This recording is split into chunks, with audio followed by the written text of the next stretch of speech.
The other day, I was looking at the newest printed PDFs, books for Drive-Thru RPG, just looking to see what might come up, and I came across this White Box Eastern Adventures by Tasaka Games, and I was like, huh, didn't know that it existed, and I like White Box.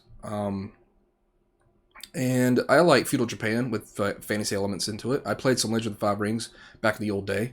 I didn't play a whole bunch of it, but Legend of the Five Rings always suffered from cool setting, but you never really felt like you were doing it justice. If everybody wasn't on board, really doing what the game expects you to do, knowing about the culture, responding correctly when people ask you questions, knowing your place in the world, and it always felt like you just weren't giving it what it deserved. So it kind of always turned into D&D in feudal Japan with monsters, and that's unfortunate. But I did like the game, and so I like White Box. And then I looked at this and I said, "Wow, that's pretty cool."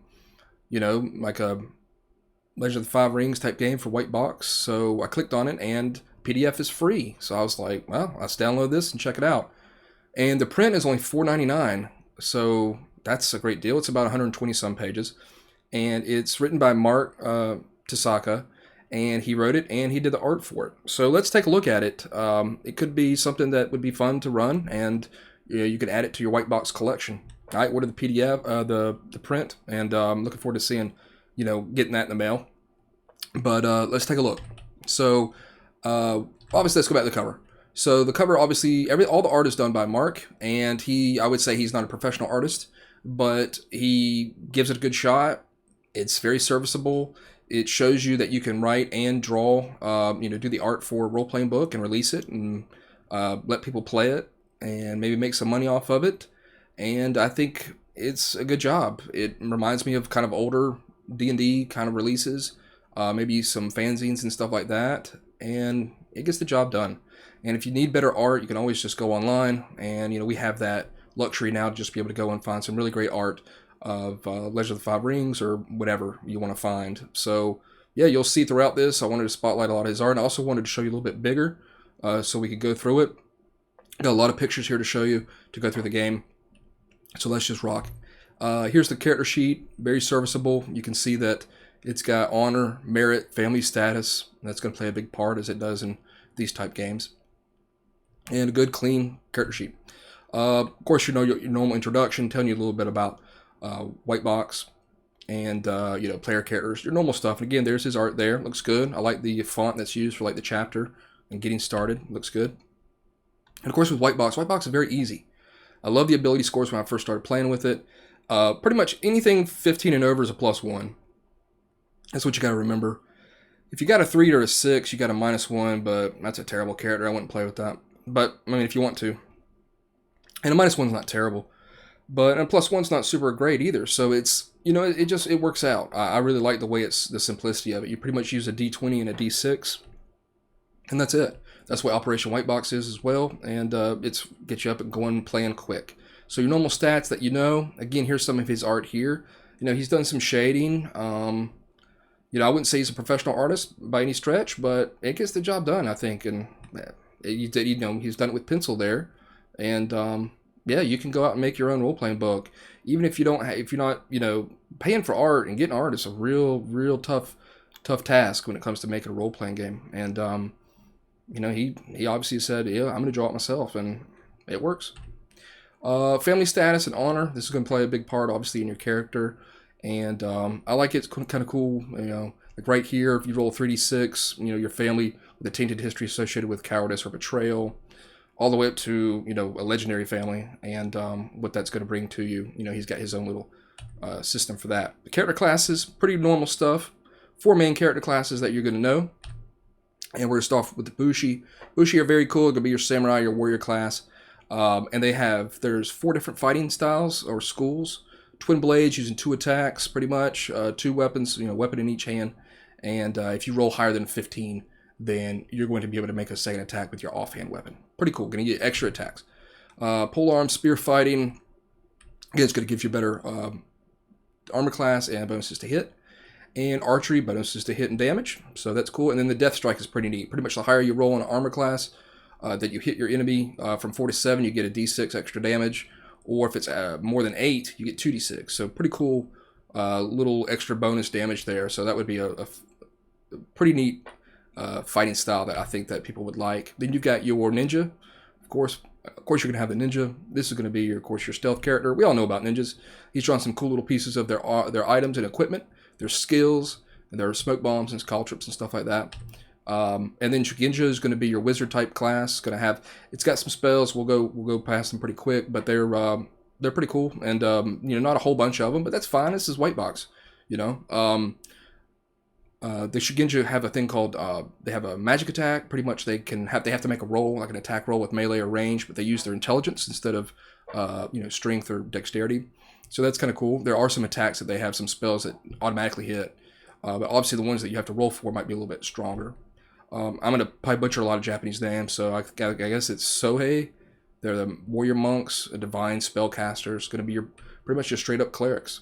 They've got divine magic and they can turn undead. There's a selection of demi-humans in the book. The Kitsune, which are a race of shape-shifting fox people. Pretty cool. Could lead to some cool role-playing aspects with that. And there's a little piece of the art there. Talking about how when they transform, what that does to their body and their gear and stuff. The Koropokuru, which are a dwarven-type race. Going to be pretty much exactly what you know. And they can see in the dark. The Tengu, which are a race of crow-type people. They can fly. They can mimic different type of sounds.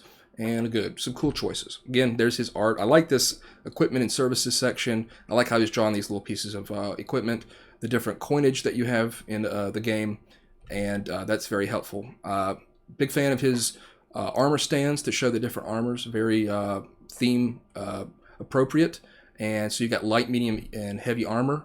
And then the weapons are simple weapons, martial weapons, and two-handed martial weapons.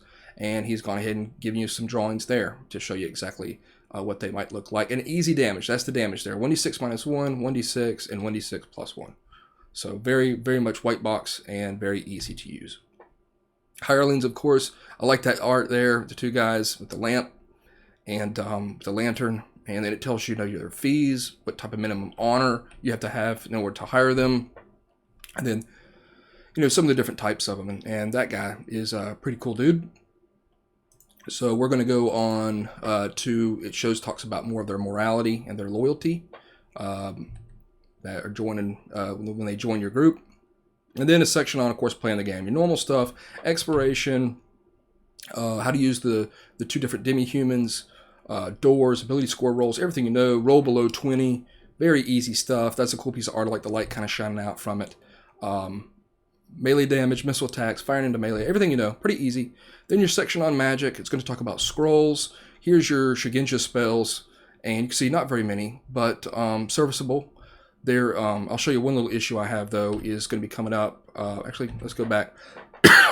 So for like the spells for the Sohei, the divine spellcaster, one little beef I have is that he doesn't have. You can see right there. There's a large space of white right there. In the other spells, it says see the Shugenja spell. But he's got plenty of room to write, and I wish he would have just written the spell over again instead of me now having to go back and find that spell from the Shugenja when the Sohei could have it right there as well, because he's got plenty of room. So I would write it over again, and that is a beef that I have with the book. You can have a selection of monsters and normal baddies, bandits, pirates, and plunderers. Again, cool art there that he did. Demons and stuff like that. It tells you right there, different types of race of humanoids. A lot of them are going to kind of be humanoids and Oni, demons. And here's one of my issues that I have with the monster section. Like right there, the bottom, there's a lot of white space. He could have written a couple more sentences. Give us a little bit more about them. A long-lived intelligence race of dogs capable of human speech. Okay, maybe do they live in forests? Are they in caves? Something like that would have been kind of nice. I mean, you've got that space. You might as well use it to some degree and give us just a little bit more information for it. So that would have been helpful. Again, here we go. Some more monsters. Water dragons. Pretty much a Naga that we know from D&D. And ogres, Oni. terrible Spider Woman there.